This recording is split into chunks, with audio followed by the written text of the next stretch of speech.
Bagi yang suka mencoba dan mengkonsumsi jus Sanafis dapat menjadi salah satu rekomendasi minuman yang dapat dicoba. Jus ini sendiri merupakan minuman dengan campuran buah dan sayuran, sehingga sangat cocok bagi kalian yang dalam program diet.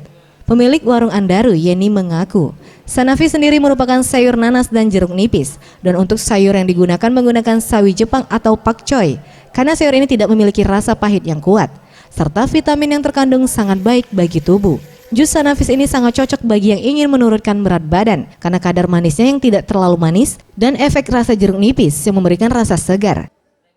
Sial dari kami, kenapa? Nah itu kesehatan.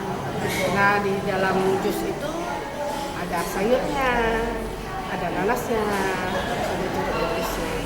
Sehingga bagi kita yang kadang kurang suka makan sayur dan kita minum jus Sanafis Andaru ini, kita sudah secara otomatis makan sayur.